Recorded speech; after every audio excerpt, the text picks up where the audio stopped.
हमारे कुछ पैसे गिरजा के पास हैं, तुम जाओ उनसे पैसे ले आओ। पैसे? कैसे पैसे पिताजी? बेटी असल में ये 2 सप्ताह पहले की बात है। गिरजा ने मुझसे 10 मटके खरीदे थे, जिसमें कुछ पैसे घट गए थे। उसने कहा कि वो मुझे बाद में बाकी के पैसे दे देगा। ओह अच्छा, ठीक है पिताजी, मैं ले आती हूँ। सीता ये पैसे लेने गिरिजा के घर जा रही थी।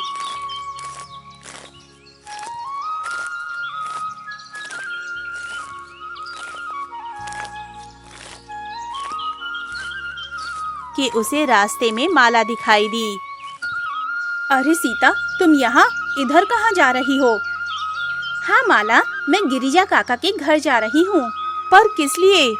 माला के पूछने पर सीता ने उसे सारी बातें बता दी। सारी बातें सुनकर माला बोली, ये सब बात तो होती रहेगी, चलो मेरे घर चलो, वहीं बैठकर बातें करेंगे दोनों सहेलियाँ। माला और सीता दोनों माला के घर की ओर चल पड़ी।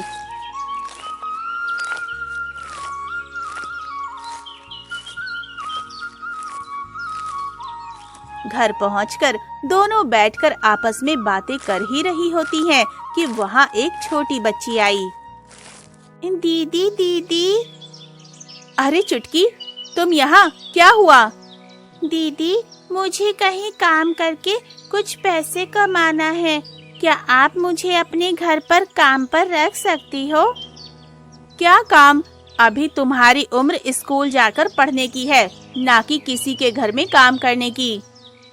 अरे दीदी, हम गरीब पढ़ लिख कर क्या करेंगे? अगर मैं किसी के घर में काम करूंगी तो 4 पैसे कमा लूंगी। अच्छा, तो तुम्हें पैसे कमाने हैं? ये बात तुम्हें किसने बताई कि घरों में काम करने से पैसे मिलेंगे? हाँ दीदी, मुझे पैसे कमाने हैं। मैंने कितनों को देखा है जो दूसरों के घर में झाड़ू, पोछा और बर्तन मांजकर पैसे कमाते हैं, इसलिए मैं भी काम ढूंढ रही हूँ दीदी। तो क्या आप मुझे अपने घर पर काम के लिए रखेंगी? बिल्कुल नहीं, तुम्हें पैसे की जरूरत है ना? तो ठीक है, ये लो पैसे, इसे लेकर सीधा अपने घर जाओ। और कभी दूसरों के यहाँ काम करते मैंने कभी देख लिया ना तुम्हें, तो बहुत मारूंगी तुम्हें। मुझे माफ कर दो दीदी, अब से मैं किसी के घर में कोई काम नहीं करूँगी। चुटकी माला के हाथ से पैसे लेकर वहाँ से चली जाती है, लेकिन सीता ये सब देखकर बोलती है, माला, तुमने चुटकी से कोई काम कराए बिना पैसे क्यों दे दिए? इसलिए सीता, क्योंकि मैं नहीं चाहती कि हमारे गांव के छोटे बच्चे इस तरह लोगों के घर में काम करें। और वैसे भी एक छोटी बच्ची से काम करवाना अच्छी बात तो नहीं है ना सीता? मगर माला, तुम किस किस के साथ ऐसा करोगी और कितनों को इस तरह से ज्ञान बांटती फिरोगी? क्योंकि हमारे गांव में लगभग हर बच्चा ही पैसे कमाने के लिए लोगों के घरों में काम कर रहा है। मैं जानती हूँ सीता, मगर क्या करूँ, मुझसे इन छोटे बच्चों को काम करते देखा नहीं जाता। खैर छोड़ो, चलो पहले हम बगिया चलते हैं, वहाँ से ताजे ताजे आम तोड़कर दोनों सहेलियाँ मिलकर खाएंगे। उसके बाद गिरजा काका से पैसे ले लेंगे। ठीक है माला, चलो चलते हैं।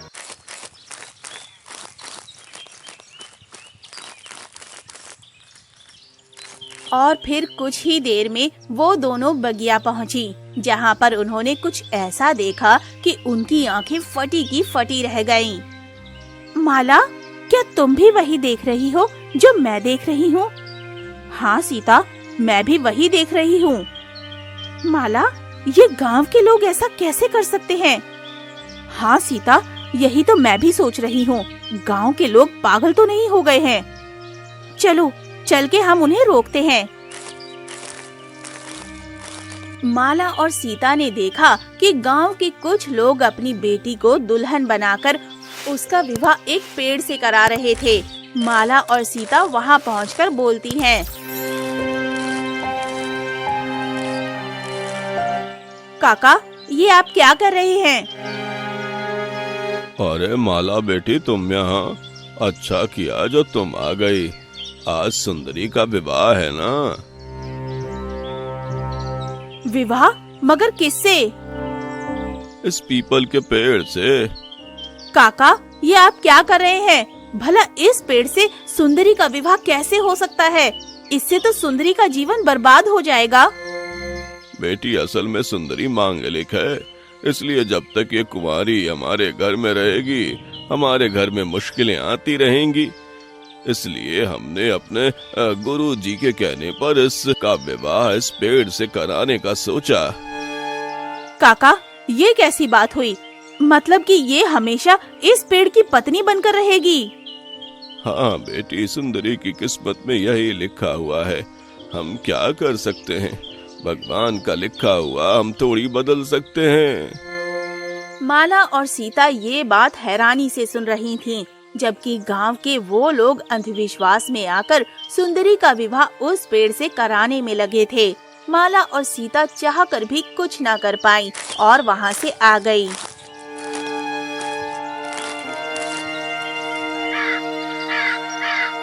माला, ये तो बहुत बुरा हुआ सुंदरी के साथ। हाँ सीता, सुंदरी का जीवन इन सब ने मिलकर बर्बाद करके छोड़ दिया। अंधविश्वास ने इन सब की आंखों पर पट्टी डाल दी है। तुम ठीक कह रही हो माला, लेकिन हम कर भी क्या सकते हैं? खैर चलो, मुझे गिरजा काका के यहाँ से कुछ पैसे लेने हैं। ठीक है, चलो। और फिर माला और सीता दोनों गिरजा काका के घर पहुंची, जहां उन्होंने देखा कि एक तांत्रिक बाबा उनके घर के आंगन में कुछ तंत्र मंत्र कर रहे थे। माला, अब ये क्या हो रहा है? पता नहीं, चलो पता करते हैं। अभी वो दोनों आपस में बातें ही कर रही थी कि जब अचानक गिरिजा काका अपने दोनों छोटे बच्चों के साथ 2 बकरियां लेकर आए और बोले, हे तांत्रिक बाबा, इन दोनों बकरियों को मैं ले आया हूँ। इन दोनों बकरियों को। ठीक है, अब तुम अपने दोनों बच्चों के हाथ में ये तलवार दो और इनके हाथों से इन बकरियों की बलि दे दो। जी तांत्रिक बाबा, बच्चे जैसा तांत्रिक बाबा कह रहे हैं वैसे ही करो। अभी गिरिजा काका अपने बच्चों से तलवार चलाने को कह रहे थे कि माला और सीता बोल पड़ी। गिरिजा काका, आप ये सब क्या कर रहे हैं? अरे माला, तुम यहाँ और इस वक्त? हाँ काका, लेकिन आप पहले ये बताइए कि आप ये सब क्या कर रहे हैं और इन बेजुबान बकरियों की बलि इस तरह क्यों देने जा रहे हैं? बेटी, असल में कई दिनों से मेरा कारोबार बिल्कुल ठप पड़ गया है और मेरे दोनों बच्चे भी कुछ दिनों से बीमार रहने लगे हैं। तो मैंने दोनों बच्चों से इस तांत्रिक बाबा को दिखाया तो उसने मुझे इनके हाथों से बकरियों का बलि देने के लिए बोला। अच्छा, और इन बकरियों की बलि देने से क्या होगा? माला गिरिजा से ये सवाल कर ही रही थी कि जब अचानक तांत्रिक बाबा बीच में बोल पड़े। पुत्री, इससे इनके परिवार पर जो भी काला साया मंडरा रहा है वो खत्म हो जाएगी। बस कीजिए तांत्रिक बाबा, कितना आप इन बेचारों को अपने ढोंग में फंसाएंगे? ये गांव वाले तो खुद ही मूर्ख हैं, जो आप जैसे ढोंगी तांत्रिक को अपने घर में बुलाकर ले आते हैं और आप जैसों की बातों पर निर्दोष भेड़ बकरियों की बलि देकर उनकी जान ले लेते हैं। माला की बात सुनकर गिरिजा गुस्से में बोल पड़े। चुप रहो माला, तुम ये सब क्यों बोल रही हो? हाँ काका, मैं सच कह रही हूँ। आप लोग कब से इस अंधविश्वास में जी रहे हैं? आपको समझ नहीं आ रहा कि आप इस ढोंगी बाबा के अंधविश्वास के चक्कर में इन मासूम जानवरों की हत्या कर रहे हैं। आपको कोई अधिकार नहीं है किसी भी मासूम जानवर की इस तरह हत्या करने का। ए लड़की, चुपचाप यहाँ से चली जा, और वरना तेरे लिए अच्छा नहीं होगा। सीता, तुम भी। अच्छा रुको, तुम यकीनन यहाँ अपने पिता के उधार पैसे लेने आई हो। ये लो पैसे और तुम दोनों यहाँ से निकल जाओ। गिरिजा सीता को पैसे देकर उन दोनों को अपने घर से निकाल देता है। दोनों वहाँ से निकलकर एक पेड़ की छांव में आकर बैठती हैं और माला कहती है, सीता, हमारे गांव में शिक्षा ना होने की वजह से लोग अनपढ़ हैं, मगर मैंने ये बिल्कुल नहीं सोचा था कि ये इतने गंवार भी होंगे कि इस कदर अंधविश्वास में जीने लगेंगे। कोई पेड़ से अपनी बेटी की शादी करवाता है तो कोई अपने फायदे के लिए भेड़ बकरियों की बलि दे देता है। मुझे ये सोचकर घिन आ रही है। हाँ माला, तुम बिल्कुल ठीक बोल रही हो, लेकिन हम कर भी क्या सकते हैं?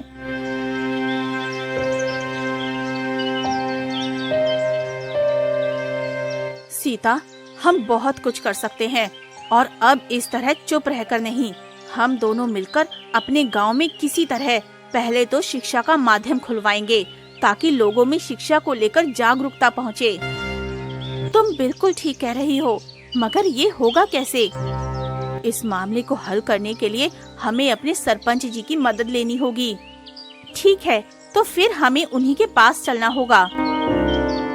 हाँ, चलो।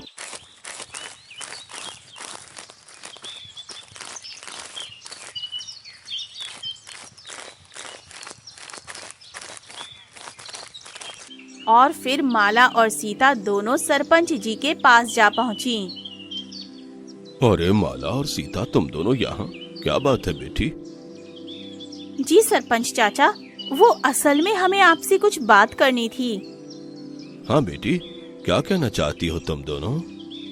सरपंच जी, अपने गांव में शिक्षा की कमी होने की वजह से हमारे गांव के लोगों की समझ में कमी है। इसलिए मैं अपने गांव में एक स्कूल बनवाना चाहती हूँ ताकि हमारे गांव के बच्चे और बड़े दोनों ही पढ़ लिख जाएं और अच्छे बुरे की समझ आ सके। जब हमारे गांव में स्कूल होगा और बच्चे और बड़े दोनों ही पढ़े लिखे होंगे तो उससे हमारे गांव की तरक्की होगी। ये तुम क्या कह रही हो बेटी? सरपंच जी, हमारे गांव के सभी लोग अनपढ़ हैं। अगर हमारे गांव में स्कूल नहीं होगा तो आने वाले समय में हमारे गांव के बच्चों का भविष्य कोयले में बदल जाएगा। ये तुम क्या कह रही हो बेटी? सीता सही कह रही है सरपंच जी। अगर ऐसा ही होता रहा तो आने वाले समय में हमारे गांव के अनपढ़ बच्चे कभी किसी की बराबरी नहीं कर पाएंगे और जिंदगी भर दूसरों के घर में नौकर बनकर काम करते रहेंगे। आखिर हुआ क्या है तुम दोनों को? सरपंच जी, लोगों में शिक्षा ना होने के कारण हमारे गांव वाले अंधविश्वासी हो गए हैं और तो और बच्चे पढ़ने लिखने की जगह घरों में जाकर काम की तलाश कर रहे हैं। और फिर माला ये कहते कहते गांव में होने वाली सारी बातें उन्हें बता चुकी थी, जिसे सुनकर सरपंच बोले, माला, ये तो वाकई चिंता का विषय है जो मैंने अभी तक नहीं सोचा। अभी सरपंच जी ये सब बोल ही रहे थे कि जब अचानक उनके साथ बैठा उनका एक साथी प्रेमचंद बोला, अरे सरपंच जी, आपको गांव में स्कूल खोलने की कोई जरूरत नहीं। पढ़ाई लिखाई से कुछ नहीं होता और वैसे भी हमारे गांव में जो भी हो रहा है वह तो हमारी पुरानी परंपरा है।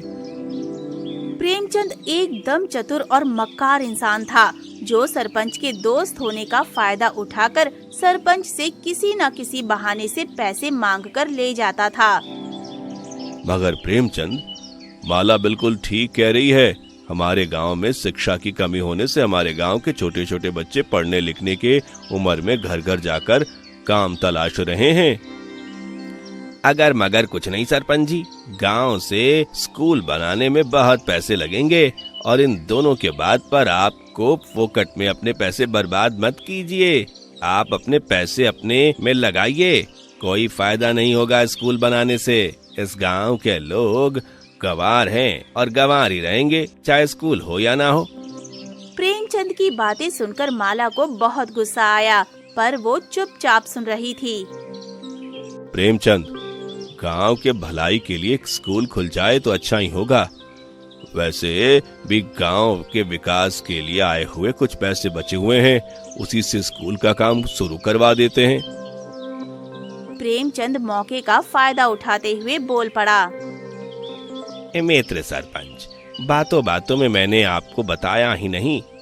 आप ऐसा कीजिए, वह सारे पैसे मुझे दे दीजिए, क्योंकि गांव के विकास के लिए मुझे भी कुछ पैसों की जरूरत थी।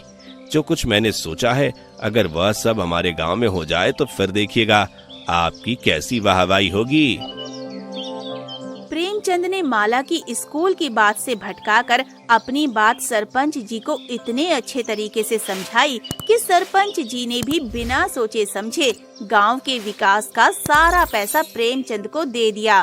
प्रेमचंद पैसे लेते हुए मक्कारी से बोला, ए लड़कियों, यहाँ खड़ी खड़ी मेरा मुंह क्या देख रही हो? जाओ यहाँ से। बड़ी आई गांव के स्कूल खुलवाने। हम तो चले ही जाएंगे यहाँ से, पर मेरी एक बात ध्यान से सुन लीजिए।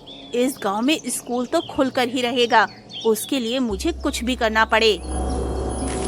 माला और सीता इतना बोलकर वहाँ से आ जाती हैं, जबकि प्रेमचंद भी उन पैसों को लेकर वहाँ से जा चुका था।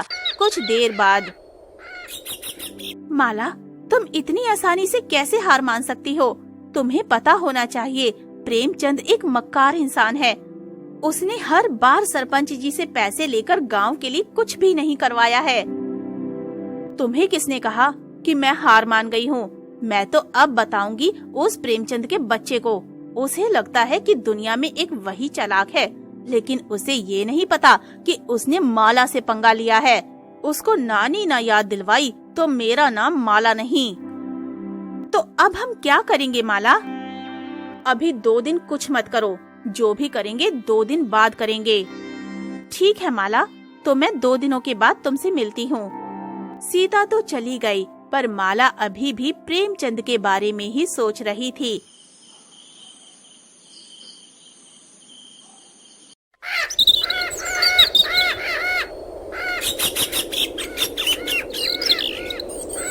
अगले दिन सीता बाजार की ओर जा रही थी कि अचानक प्रेमचंद एक सुनार की दुकान पर दिखाई दिया। ये प्रेमचंद इस सुनार की दुकान पर क्या कर रहा है? मुझे पता करना होगा। सीता इतना सोचकर सुनार की दुकान के पास एक पेड़ के पीछे छुपकर सुनने लगती है। कहो भाई प्रेमचंद, इतने दिनों बाद हमें कैसे याद किया? अरे भाई रामलाल, मेरी पत्नी बोल रही थी बाजार में कोई नया सुनार सोने की हार लेकर आया है। उसके लिए वही मुंह फुलाए बैठी है। पर तो वो हार तो अभी खत्म हो रखी है। कल तक हार तैयार हो जाएगी। लेकिन भाई प्रेमचंद, वो हार बड़ी कीमती है। भाई रामलाल, तुम पैसे की मत सोचो। बस कल तक वह हार बनाकर तैयार रखना, मैं कल ले जाऊंगा। ठीक है प्रेमचंद। प्रेमचंद वहाँ से चला जाता है, जबकि सीता उन दोनों की सारी बातें सुनकर सीधा माला के पास पहुँचती है। सीता को अचानक अपने घर पर आता देखकर माला बोलती है, क्या बात है सीता, तुम इतनी हड़बड़ाकर क्यों आई हो? माला के पूछते ही सीता ने सारी बात बता दी। सीता की बातें सुनकर माला चौंकते हुए बोली, ओह, तो ये बात है। ये खबर देकर तो तुमने मेरा मन हल्का कर दिया सीता। अच्छे काम में हमेशा भगवान भी साथ देते हैं। अब हम क्या करें माला? फिर माला ने सीता को सारी बातें समझा दी कि आगे क्या करना है। सारी बातें सुनकर सीता बोली, हाँ, ये ठीक रहेगा।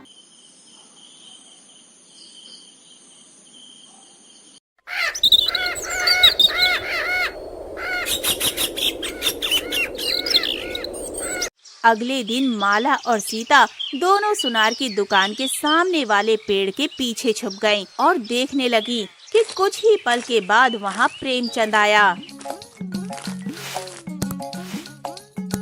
भाई रामलाल, मेरे सोने का हार तैयार है क्या? हाँ भाई, बिल्कुल तैयार है, ये लो। सुनार ने प्रेमचंद को वो हार दे दिया। उसके बदले प्रेमचंद ने पैसा दिया, जिसे देखकर सीता माला से बोली, माला, ये तो वही पैसे हैं जो उस दिन सरपंच काका ने इसे दिए थे। हाँ माला, मुझे पहले से पता था कि ये कितना बड़ा हरामखोर है। उधर प्रेमचंद वो सोने का हार लेकर अपने घर की ओर चल पड़ा।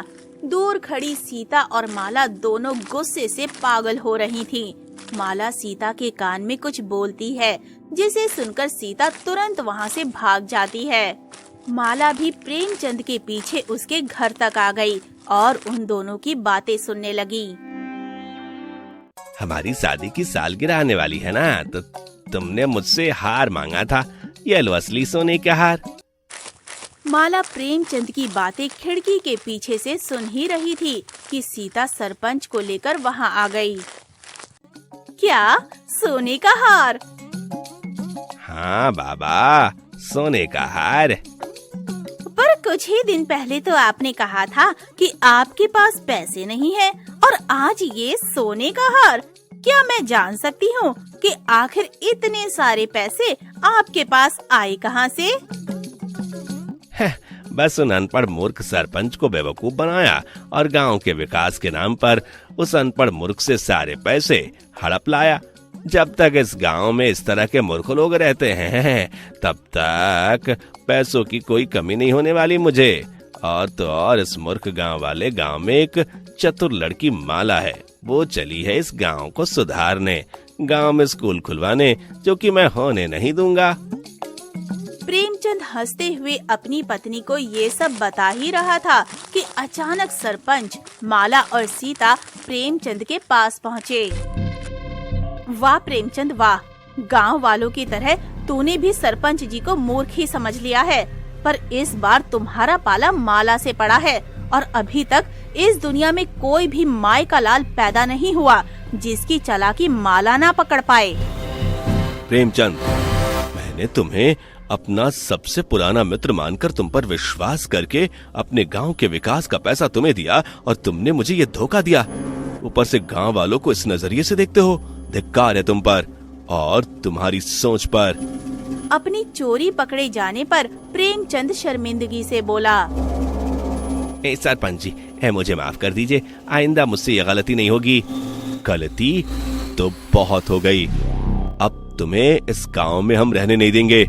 हम तुम्हें आज ही से अपने गांव से बेदखल करते हैं और हाँ, इस गांव में 2 जगह पर स्कूल खोले जाएंगे जहां बड़े बच्चे बूढ़े सब एक साथ पढ़ेंगे।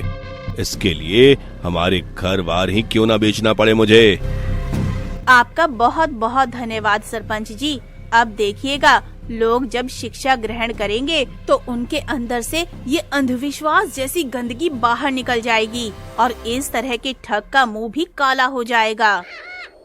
और फिर कुछ ही दिनों में माला और सीता मिलकर सरपंच के द्वारा खोले हुए स्कूल में सबको शिक्षा देने लगी थीं।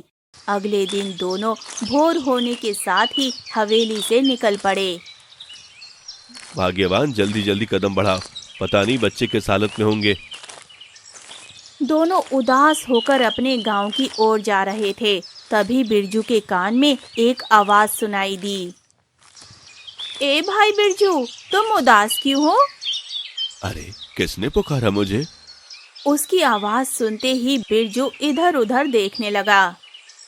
अरे स्वामी, आप किसे देख रहे हैं? यहाँ तो कोई नहीं है। लेकिन मुझे विश्वास है किसी ने मेरा नाम लेकर पुकारा था। बिरजू की बात सुनकर बिमला चौंक पड़ी, क्योंकि उसे वहाँ कोई भी आवाज सुनाई नहीं दी थी। कुछ देर ढूंढने पर जब कुछ दिखाई ना दिया तो फिर से दोनों चल पड़े। कुछ दूर चले ही थे कि फिर से बिरजू के कान में वही आवाज टकराई। ए भाई, कहाँ चले जा रहे हो? बोलते क्यों नहीं? तुम इतने उदास क्यों हो? कौन हो तुम भाई, और दिखाई क्यों नहीं देते? वो अदृश्य आवाज फिर से आई। मैं मुसीबत हूँ किसान भाई, मुझे केवल वही लोग देख और समझ सकते हैं जिसके साथ मैं रहूं। ओह, तुम मुझसे क्या चाहते हो? तुम मुझे बहुत भले इंसान मालूम होते हो, इसलिए मैं तुम्हारे साथ रहना चाहती हूँ। मेरे साथ रहकर तो तुम और बुरी स्थिति में फंस जाओगी। शायद तुम मेरी अवस्था से परिचित नहीं हो।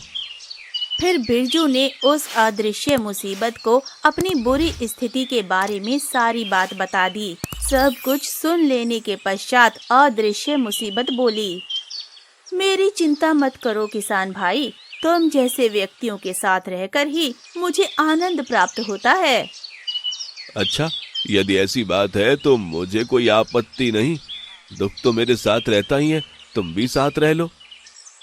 बिरजू से स्वीकृति मिलते ही एक स्त्री का साया उसके सामने आ खड़ा हुआ, बिल्कुल किसी आत्मा की तरह। धन्यवाद किसान भाई, तुम वास्तव में बहुत अच्छे आदमी हो, वरना मुझे अपने साथ रखने की बात तो दूर, कोई अपने साथ चलने के लिए भी नहीं कहता। बिरजू उस अदृश्य मुसीबत को देखकर, कितनी विचित्र है ये मुसीबत। बिरजू की आंखों से ओझल होते ही बिमला के साथ आगे बढ़ते हुए बोला, क्या तुम हमारे साथ चल रही हो मुसीबत? हाँ किसान भाई, तुम चलते रहो, अब मैं तुम्हारा साथ कभी नहीं छोड़ूंगी। पता नहीं किससे बातें कर रहे हैं स्वामी। जब बिरजू की पत्नी से रहा ना गया तो वो पूछ बैठी, स्वामी आखिर आप बार बार किससे बातें कर रहे हैं? आसपास तो कोई भी नहीं, आपकी तबीयत तो ठीक है ना? मेरी तबीयत बिल्कुल ठीक है बिमला। जिससे मैं बात कर रहा हूँ उसका नाम मुसीबत है। उसे मैंने अपने साथ रहने के लिए कह दिया है और उसे केवल मैं ही देख सकता हूँ। ये आपने अच्छा नहीं किया स्वामी। वैसे भी हम बहुत दुखी हैं। कहीं वो मुसीबत हमारा रहा सहा घर भी ना उजाड़ दे। चिंता मत करो, वो हमारा कुछ भी बुरा नहीं कर पाएगा। अच्छे इंसानों के साथ हमेशा भगवान देता है।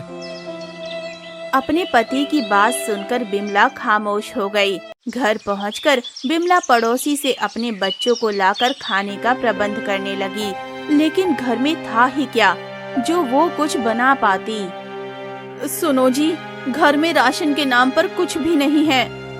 भगवान क्या करूं, कहां से करूं इनके लिए भोजन का प्रबंध?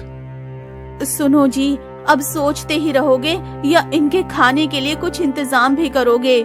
ये लो 1 रुपया, काफी दिनों से बचा कर रखा था मैंने। जाओ इससे कुछ आटा ले आओ, सूखी ही सही, लेकिन बच्चों का पेट तो भर जाएगा। अच्छा भाग्यवान, अभी लाता हूँ।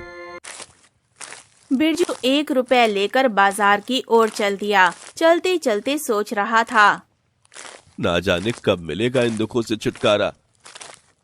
तभी मुसीबत उसके सामने आ खड़ी हुई।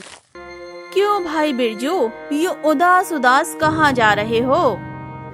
क्या बताऊं मुसीबत बहन, दुखों से छुटकारा नहीं मिलता। समझ में नहीं आता क्या करूं। बिमला ने ये 1 रुपया दिया है, उसका आटा लेने जा रहा। तो भाई बिरजू, दुखी और उदास होने से परेशानी खत्म नहीं होती। चलो शराब खाने चलते हैं, थोड़ी सी पी लेना, फिर कोई ना कोई रास्ता निकल आएगा। शराब खाने? लेकिन पीने के लिए पैसे कहाँ से आएंगे? अरे ये 1 रुपया है ना तुम्हारे पास, उसी से काम चल जाएगा। लेकिन इसका तो मैं आटा लेने जा रहा हूँ। बच्चे भूख से बिलख रहे हैं। पहले अपना दुख तो खत्म करो, फिर दूसरों की सुन लेना। मुसीबत के बहकाने में आकर बिरजू ने बाजार का रास्ता छोड़कर शराब खाने का रास्ता पकड़ लिया। शराब खाने में पीते हुए बिरजू मुसीबत से बातें कर रहा था। वाह, कितनी अच्छी चीज है। एक घुट जाते ही सारी चिंता पल भर में गायब हो गई। मेरा कहा मानोगे तो सारी चिंताओं से हमेशा इसी तरह मुक्त रहोगे भाई। शराब पीकर झूमता हुआ बिरजू घर पहुंचा। इतनी देर रात तक कहाँ थे? आटा कहाँ है? देखो बच्चे रो रो कर अभी सोए हैं। अब तू क्यों जाग रही है? तू भी सो जा। अरे आपने तो शराब पी है। चुप, ना समझ। मैंने शराब नहीं पी, चिंता से मुक्त होने की दवाई पी है। अब जाकर सो जा और मुझे भी सोने दे। बड़े जोरों की नींद आ रही है। हे भगवान। अगले दिन जब बिरजू का नशा उतरा तो उसे फिर वही भूख पर रोना पीटना दिखाई दिया। अरे कमबख्तो, चुप भी हो जाओ। क्यों दिमाग खराब कर रखा है सुबह सुबह? तुम तो शराब पीकर चिंता से मुक्त हो गए, लेकिन बच्चे तो अभी भी भूखे हैं। पत्नी की बात सुनकर बिरजू क्रोधित होकर बोला, भूखे हैं तो मैं क्या करूं? जो किसी से थोड़ा बहुत आटा उधार लाकर इनके मुंह में ठूस दो। अब तो यही करना होगा। जाती हूँ, पता नहीं कोई देगा भी या नहीं। उफ, इन सब ने मिलकर मेरा दिमाग खराब कर दिया है। पत्नी के बाहर जाते ही मुसीबत फिर से बिरजू के सामने आ खड़ी हुई। उदास और दुखी मत हो बिरजू, ये दुख तो क्षणिक है। चलो शराब खाने चलकर थोड़ी सी पी लो, फिर देखना कल की तरह तुम फिर सारी चिंताओं से दूर हो जाओगे। लेकिन शराब पीने के लिए मेरे पास अब एक ढेला भी नहीं है। अरे किसान भाई, हमें पैसों से क्या करना है? अपने उस कंबल की तरफ देखो, गर्मी आ रही है। अब उसे ओढ़ने से रहे। चलो शराब खाने चलकर उसकी शराब पियाओ। मुसीबत के बहकाने पर बिरजू की बुद्धि फिर से भ्रष्ट हो गई और वो कंबल लेकर बच्चों को रोता हुआ छोड़कर शराब खाने पहुंच गया और वहां उसने अपना कंबल देकर शराब खरीद ली और बैठकर पीने लगा। पीकर कल रात की तरह झूमता हुआ घर लौटा। हे भगवान, आज भी आपने शराब पी है? चुप रह मूर्ख, आजकल तेरी जुबान बहुत चलने लगी है। पी है तो क्या, अपना कंबल ही बेचा है, तेरा तो कुछ नहीं बेचा। इतना बोलकर बिरजू खर्राटे भरकर सो गया और बेचारी पत्नी अपना सिर पीट कर रह गई। अगले दिन जब सुबह उसका नशा उतरा तो फिर वही रोना पीटना दिखाई दिया। अब मैं कहाँ से लाऊं तुम्हारे लिए रोटी? तुम्हारा बाप तो घर के सामान बेचकर खुद शराब पीकर आ जाता है, उसे हमारी कोई चिंता तो है ही नहीं। इतना बोलकर जब बिमला कहीं से आटे आदि का प्रबंध करने के लिए घर से निकली तो मुसीबत फिर से उदास बिरजू के सामने आकर खड़ी हो गई। उदास क्यों हो बिरजू भाई? तुम मेरी हालत देख रही हो मुसीबत बहन, उदास ना रहूं तो क्या करूं? मुसीबत फिर उसे शराब पीने के लिए उकसाने लगी। थोड़ी सी पी लो भाई, दिमाग ठीक से काम करेगा, तभी इन दुखों से छुटकारा पाने का कोई उपाय भी सूझ जाएगा। कहती तो तुम ठीक हो मुसीबत बहन, लेकिन शराब पीने के लिए अब मेरे पास कुछ भी नहीं है। अरे हमें पैसों की क्या जरूरत, तुम सिर्फ अपना बैल ले लो, हमारे लिए वही काफी है। तुम ठीक कह रही हो बहन। मुसीबत के कहने पर बिरजू अपना बैल लेकर शराब खाने पहुंच गया और उसने अपने बैलों के बदले खूब शराब पी और घर वापस आ गया। बैल बेचकर भी शराब पी आए ना, आखिर आपको ये क्या हो गया है? बैल ही तो बेचा है ना, तुम्हें तो नहीं बेचा मैंने। जाओ जाकर सो जाओ, अच्छे भले दिमाग को खराब मत कर। अपने पति को अत्यधिक नशे में देकर पत्नी ने फिलहाल खामोश रहना ही उचित समझा।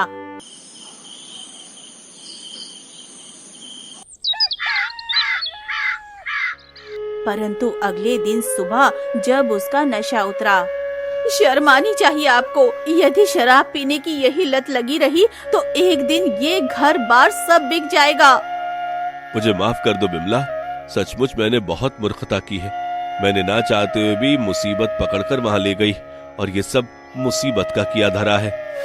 बिमला समझदार थी, उसे समझते देर नहीं लगी। ये जो कुछ भी हो रहा है मुसीबत के कारण ही हो रहा है। बिमला बिरजू को समझाते हुए बोली, अब तक जो होना था वो हो चुका है स्वामी, लेकिन आइंदा से आप मुसीबत के चक्कर में बिल्कुल भी ना पड़ना। बिल्कुल नहीं पकड़ूंगा भाग्यवान, घर पर खाली बैठने से ये मुझे घेर लेती है। मैं आज से ही खेत पर जाता हूँ और किसी के बैल मांगकर खेत पर काम शुरू करता हूँ। हाँ, यही ठीक रहेगा। बिरजू तुरंत हाथ मुंह धोकर खेत की ओर निकल पड़ा, लेकिन मुसीबत अब भी उसके साथ थी। मौका देखकर फिर उसके सामने आकर खड़ी हो गई। अरे रे, ये सुबह सुबह कहाँ चल दिए बिरजू भाई? यदि शराब खाने जा रहे हो तो चलो, मैं भी साथ चलती हूँ। अब मेरे पास बचा ही क्या है मुसीबत बहन जिसे बेचकर शराब खाने में जाऊं? हट जाओ और मुझे काम पर जाने दो।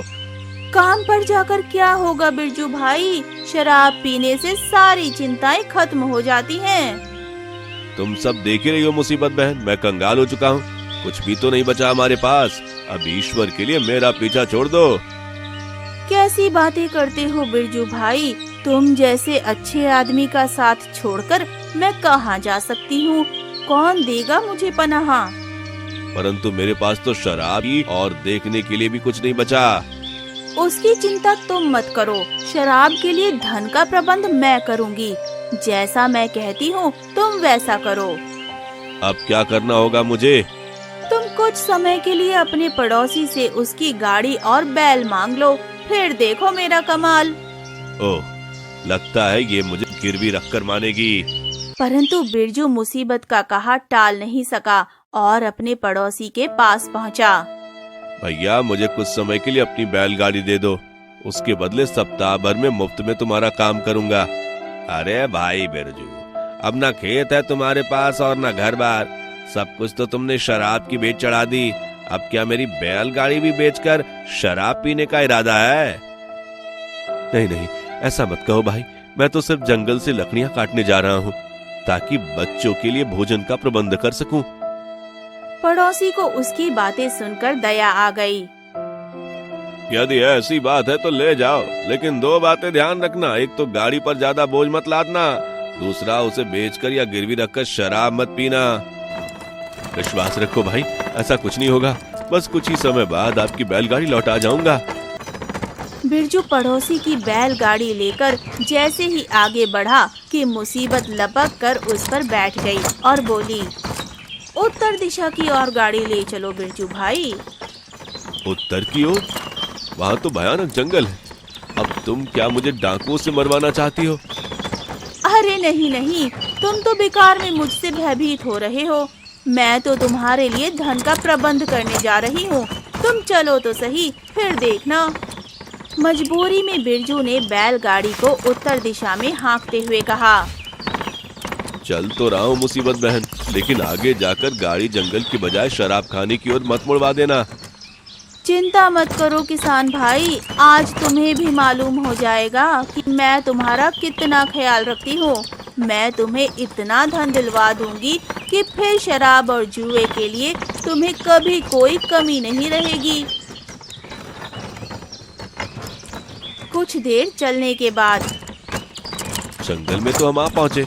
अब और कितनी दूर जाना है? बस कुछ दूर और आगे एक छोटी सी पहाड़ी है, बस हमें वहीं जाना है। अब और कितनी दूर जाना है बहन? बाएं की ओर रास्ते पर ले जाकर गाड़ी रोक देना। अच्छा। बिरजू ने मुसीबत के कहे स्थान पर बैलगाड़ी ले जाकर रोक दी और गाड़ी से नीचे उतर गया। देखो बिरजू, वो जो भारी पत्थर दिखाई दे रहा है, उसके पीछे एक गुफा है। उस पत्थर को हटाकर भीतर चले जाना। वहाँ तुम्हें डाकुओं द्वारा लूटा हुआ बहुत सारा धन बोरियों में भरा हुआ मिलेगा। ओह, कहीं डाकुओं का मालूम चला कि उसका धन मैं चोरी करके ले गया तो? उसकी चिंता तो मत करो, मेरे ही कारण कल वे पुलिस द्वारा पकड़े जा चुके हैं। अब वो सारा धन तुम्हारा है, जितना चाहे खर्च करो और मौज उड़ाओ। ओह, तो ये बात है। मुसीबत से छुटकारा पाने का उपाय सोचता हुआ बिरजू उस गुफा के सामने जा पहुंचा। फिर वो उस पत्थर को हटाने की कोशिश करने लगा। पत्थर भारी जरूर था, लेकिन बिरजू भी कम शक्तिशाली नहीं था। थोड़ी मेहनत के पश्चात ही वो उसे हटाने में सफल हो गया। बन गया काम। बिरजू गुफा के अंदर प्रवेश करता है। अंदर बोरी में भरा हुआ धन देखकर, आहा, इतना सारा धन! धन तो मिल गया। अगर मुझे किसी तरह इस मुसीबत से छुटकारा मिल जाता तो? सोचते हुए बिरजू ने बोरियों को अपनी बैलगाड़ी में लादना शुरू कर दिया। बोरियां लादते लादते मुसीबत से पीछा छुड़ाने का उपाय भी सोच लिया। बिरजू भाई, क्या सारा धन ले आए? हाँ, ये बोरी आखिरी थी, लेकिन बहन, वहाँ एक मुसीबत का मारा आदमी है। शायद डाकुओं ने उसे किसी कारणवश बंद करके छोड़ा है। यदि तुम कहो तो मैं उसे भी ले आऊं। नहीं नहीं, ठहरे रहो, पहले मुझे उसे देखने दो, कहकर मुसीबत गुफा की ओर चल पड़ी। बिरजू भी पीछे पीछे चल पड़ा। बस कमबख्त, एक बार भीतर घुस जा।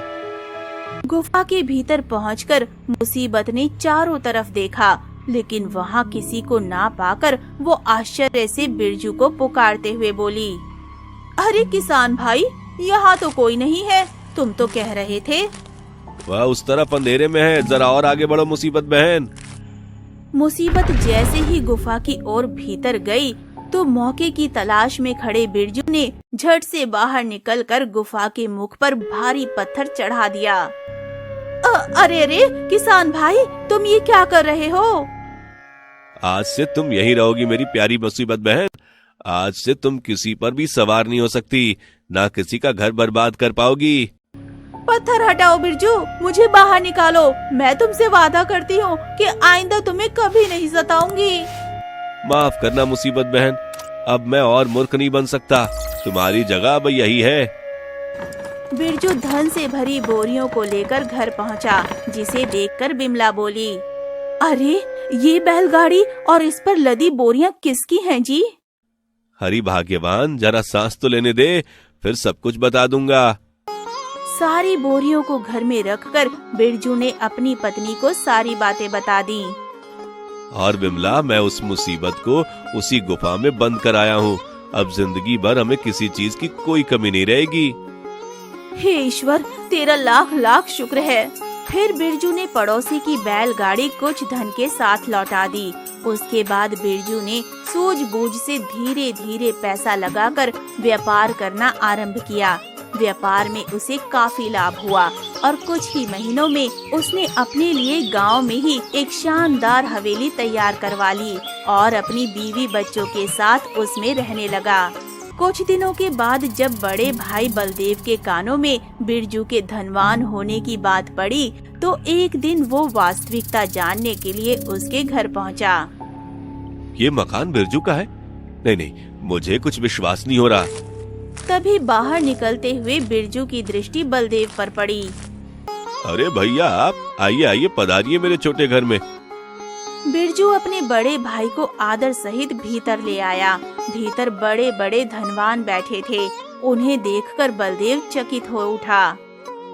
क्या तो नगर के बड़े धनवान हैं बिरजू? हाँ भैया, इनसे ही मेरा व्यापार चलता है। बिरजू की चकाचौंध देखकर बलदेव सोचने लगा।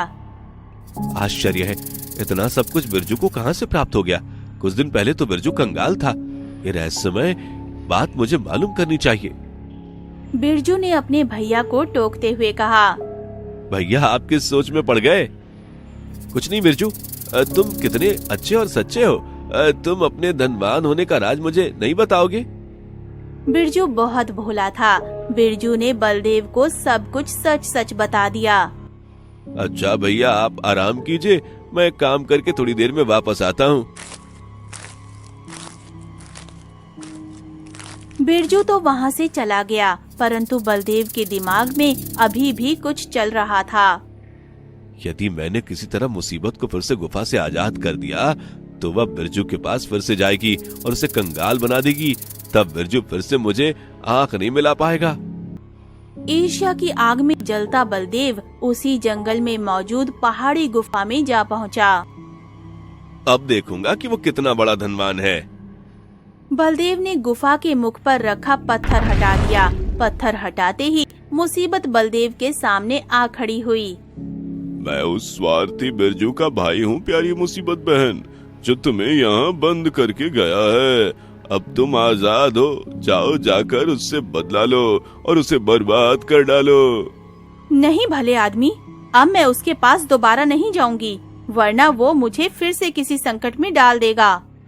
क्या?